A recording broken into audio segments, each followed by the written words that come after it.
Hi, you guys. Welcome to Inspiration with Kia. Today's topic is: Are you grieving a deceased loved one?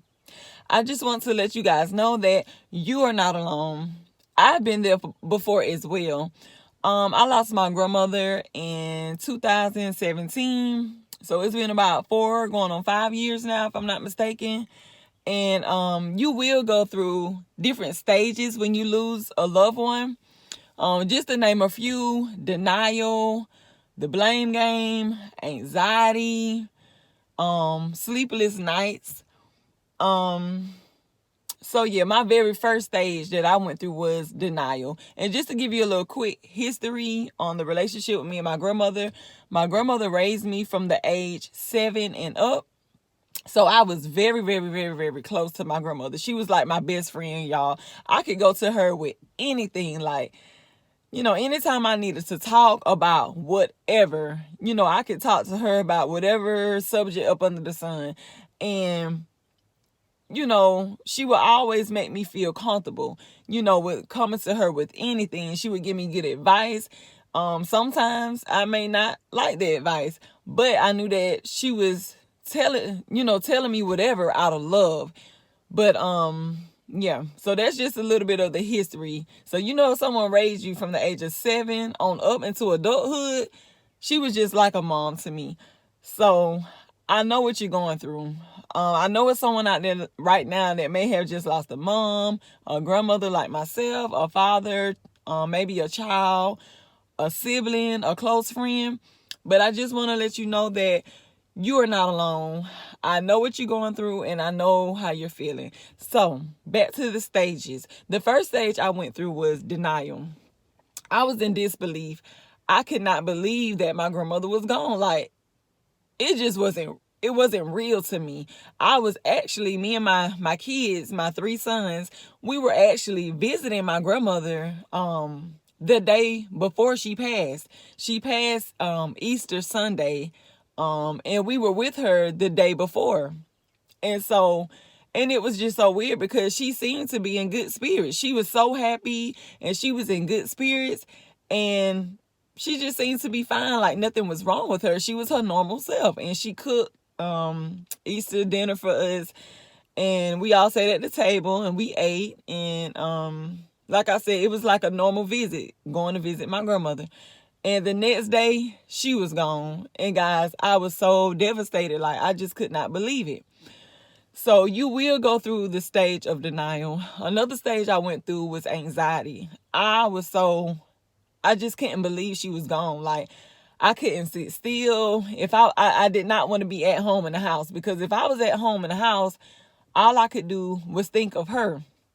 I couldn't be still. Like, I stayed going for rides in my car. Just being in the house, it just did something to me. So I had to get out. I had to kind of try to stay around people just to kind of keep my mind off it, just to kind of, help ease the pain. I had sleepless nights. It took a while before I was able to go back to sleep again, and to be able to sleep without jumping up out my sleep in the middle of the night, because all I could do was think of her. So you will go through the stage of anxiety as well, sleepless nights. You play the blame game too. I wonder if there's anything I could have done. Maybe if I just could have talked to her one last time. Maybe if I would have went to visit her this day as well, I could have prevented it from happening. But I want to tell you guys, no. No, no, no. Stop blaming yourself. Do not blame yourself for the loss of a loved one, because God's timing is always right. And he knows what he's doing. He makes no mistakes.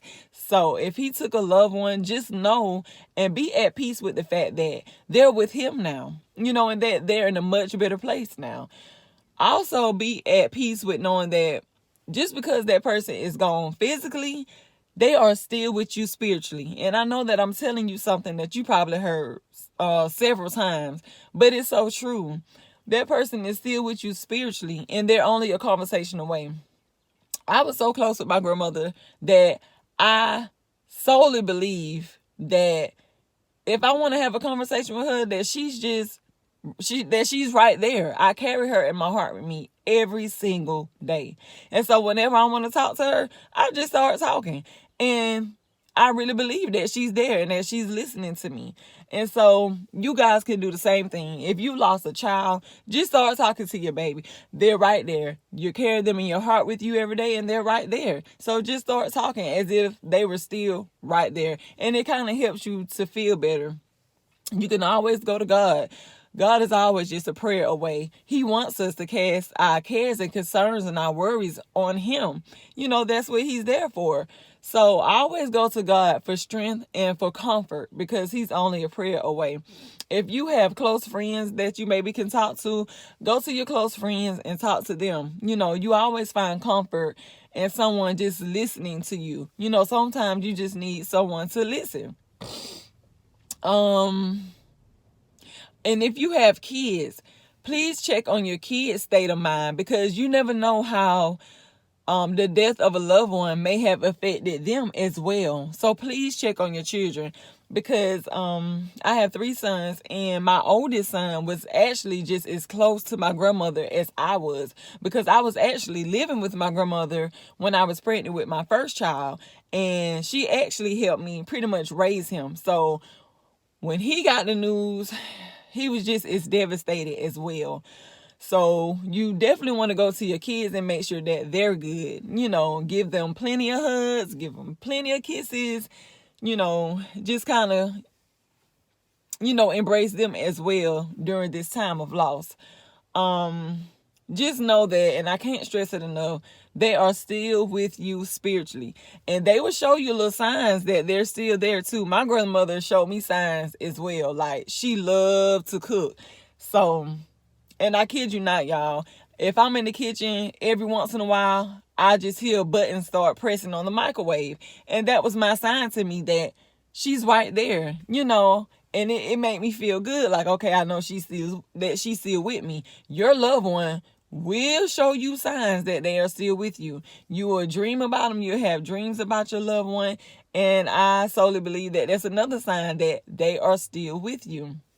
No one can put an expiration date on when you will get over the loss of a loved one, because you may not ever get over it, but the pain gets better, as you deal with the pain each and every day, as you go to God with it, as you go to your friends, and keep busy, guys. I cannot stress enough. Please keep busy. Like, I had to keep busy when I lost my grandmother.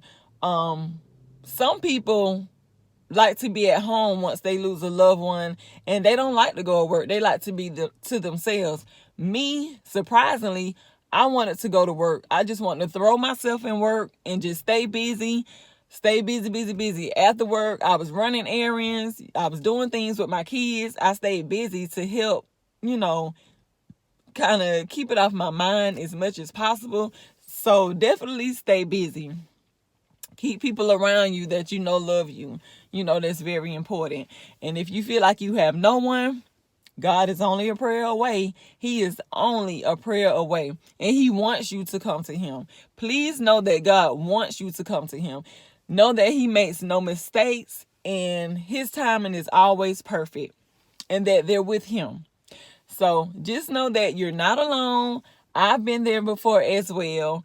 You are not alone. And if you feel like you have no one, you don't have a friend, guess what? You have a friend in me. I'm right here. You're not alone, and I've been there too. I hope that you enjoy Inspiration with Kia. Please have a blessed day. See you soon.